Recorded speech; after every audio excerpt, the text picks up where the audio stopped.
ह्या आपण वेगवेगळ्या चवीच्या केलेल्या पापड्या आता व्यवस्थित वाळलेल्या आहेत, त्या आपण तळून बघणार आहोत।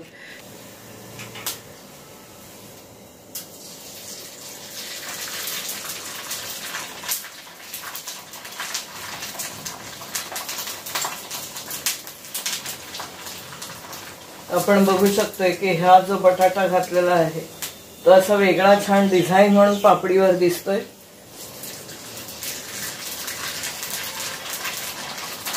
एरवी जेव्हा आपण बटाटा घालतो तेव्हा तो मिसळून जातो साबुदाण्यात आणि हा जरा वेगळा दिसतो, म्हणून याप्रमाणे मी आपल्याला करून दाखवलेल्या आहेत पापड्या। नर्मदे हर हर अन्नपूर्णा प्रसन्न। आज आपण तयार करत आहोत वाळवणाचा प्रकार म्हणजे साबुदाण्याच्या पापड्या। आपल्या सगळ्यांचं माझ्या चॅनेलवर मनापासून स्वागत आहे। आपण बघतो आहोत ही पापड्यांची तयारी आहे। मीठ, उकडलेले बटाटे आणि साबुदाणा एवढीच याची तयारी आहे आणि छान सुंदर वर्षभर टिकणाऱ्या पदार्थांमध्ये ह्या आपण तयार करतो आहोत। हा 2 वाट्या साबुदाणा आपण घेतलेला आहे। पाणी घालताना आपण 1 वाटी साबुदाण्याला पाऊण वाटी हे आपण प्रमाण घेणार आहोत। हा साबुदाणा आपण धुवून घेतला आहे। पाऊण वाटी पाणी मी घालतेय, आणखी पाऊण वाटी आपण घालतो आहोत। 5-6 तास तरी हा भिजला पाहिजे। उन्हाळ्याच्या दिवसात याप्रमाणे आपल्याला नॉर्मल पाणी घ्यायचं आहे, कारण ते गरमच असतं उन्हाळ्यामध्ये। थंडीच्या दिवसात किंवा पावसाळ्याच्या दिवसात भिजवायचे जर वेळ आली आणि साबुदाणा भिजत नसेल तर थोडंसं कोमट करून पाणी घ्यायचं, गरम पाणी नाही। मात्र साबुदाणा भिजत ठेवणार आहोत। याच हिशोबाने पाणी घातलं तर एकदम परफेक्ट साबुदाणा भिजला जातो, ते आपण पाहणारच आहोत। आपण साबुदाण्याच्या पापड्या करत आहोत। याकरता 2 वाटी साबुदाणा आपण घेतलेला होता। छान असा तो भिजलेला आहे, आपण बघू शकतोय।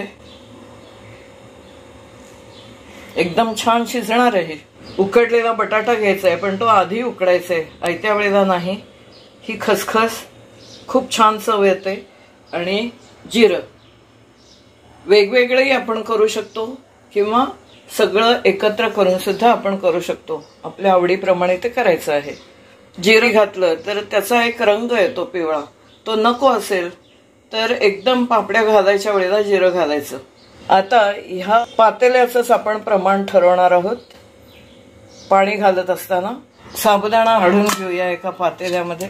साबुदाणा भिजेल तर त्यावेळेला चिकोडी किंवा पापडी फुलते। हेच पातेलं भरून साबुदाणा आपला तयार होता भिजलेला, त्या अंदाजाने आपण पाणी घ्यायचंय। नेहमी जाड बुडाचं पातेलं हवं, नाही तर मग चीक जो आहे तो करपतो। हे आपल्याला उकळत ठेवायचं आहे। पाणी उकळत आलं की त्याच्यात अंदाजे मीठ घालायचं आहे। मीठ घालताना एक लक्षात ठेवलं पाहिजे की जेव्हा हा चीक आहे साबुदाण्याचा तो जेव्हा वाळतो त्या दृष्टीने कमी मीठ असायला लागतं, कारण त्यातला ओला भाग सगळा सुकून जातो आणि मग मीठ त्यामुळे जास्त होतं। काय आहे की साबुदाणा जेव्हा आळतो त्यावेळेला पाण्याची गरज असते, त्यामुळे आपण आधीच राखून बाजूला ठेवायचं उकळलेलं पाणी, लागलं तर घालायचं। आपल्याला मीठ घालून द्यायचंय। आता 3 चमचे मी मीठ याकरता घालते। मीठ घातल्यानंतर आपण चव बघायलाही काही हरकत नाही, कारण एकदा खारटपणा आला की तो कमी नाही करता येत, ती उकळी आली पाहिजे, नाहीतर शिजलं जात नाही चांगलं। साबुदाणा घालून घ्यायचा आहे आता। आपल्याला पाणी दुप्पट लागलेलं आहे। बरेच जण बटाटा जेव्हा वापरतात तेव्हा हे शिजत असतानाही वापरतात। माझी पद्धत थोडीशी वेगळी आहे। हा साबुदाणा आपल्याला किती घट्ट करायचा आहे तर नंतर तो आळतच असतो, पण सुरुवातीला आपण जेव्हा पापडी घालतो त्यावेळेला ती पसरता नाही कामा। पाणी जे आहे त्याचं ते तिथल्या तिथे राहिलं पाहिजे, तर ती तयार झाली। नसेल तर आपण थांबायचं थोडा वेळ, 5-10 मिनिटं, म्हणजे साबुदाणा आळत येतो। या काही टिप्स आहेत, पण साबुदाणा मात्र छान शिजून घेतलेला पाहिजे, खाली करपता कामा नये म्हणून ढवळत राहायला पाहिजे। नाहीतर त्याचा वास लागेल करपलेल्याचा. साबुदाणा शिजला की तो ट्रान्सपरंट व्हायला लागतो, तुकतुकी येते, त्याला एक चमक येते, दाट होतोय. म्हणजेच आपला साबुदाणा शिजून आता तयार आहे. मी तो 2-3 भागामध्ये करून ठेवणार आहे, कारण आपल्याला 2-3 प्रकारच्या साबुदाण्याच्या पापड्या तयार करायच्या आहेत. हा आपण 3 भागामध्ये काढलेला आहे. यामध्ये आपल्याला थोडी खसखस घालायची आहे. आपण याच्या पापड्या घालून घेऊया.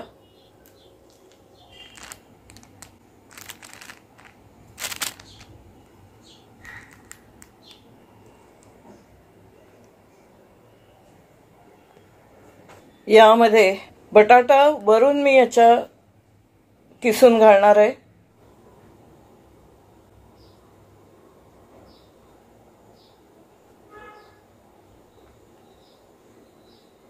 आपण पाहतोय की आता हे आळत आलेलं आहे. जसं वेळ जातो त्याप्रमाणे पीठ ही घट्ट घट्ट होत येतं. आता आपण जो बटाटा घालणार आहोत तो वरून याच्या किसून घालायचा आहे. पातळ याने किसलं जातं, त्याच्यामुळे मी हीच वापरते. तर आपण पापडीवर पडेल अशा रीतीने बटाटा किसायचा आहे, म्हणजे तो छान असा रंग येतो जेव्हा आपण ती तळतो पापडी तेव्हा. बटाट्याला कडकपणा येऊ नये म्हणून किसणी घेताना पातळ घ्यायची. तर याप्रमाणे आपल्याला बटाटा घालून सुद्धा चिकोड्या तयार आहेत. चिकोड्यांचं वगळलेलं आहे, तर त्याच्यामध्ये आपल्याला जिरं घालायचं आहे. रंग लगेच पिवळा येतो, त्यामुळे ते शिजल्यानंतर आपल्याला घालायचं आहे. बराचसा पांढरा रंग टिकून राहतो. आता पीठ खूपच आळलेलं आहे चिकोड्यांचं, हे आपल्याला दिसतंय. वाळवण आपण सावलीमध्ये वाळवणार आहोत. दिवसभर वाळल्यानंतर आपण ते दुसऱ्या दिवशी उन्हामध्ये एखाद्या टोपलीमध्ये ठेवणार आहोत. वेगवेगळ्या चवीच्या केलेल्या पापड्या आता व्यवस्थित वाळलेल्या आहेत, त्या आपण तळून बघणार आहोत. ही आहे बटाटा घालून, वरून आपण बटाट्याचा किस घातलेला आहे. ही आहे जिरं घालून. ह्या आहेत खसखस वापरून.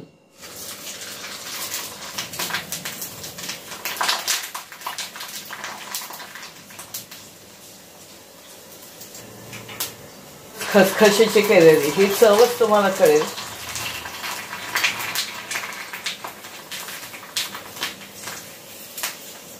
आणि यातला कोणताही प्रकार विकत मिळू शकणार नाही आपण केल्याशिवाय.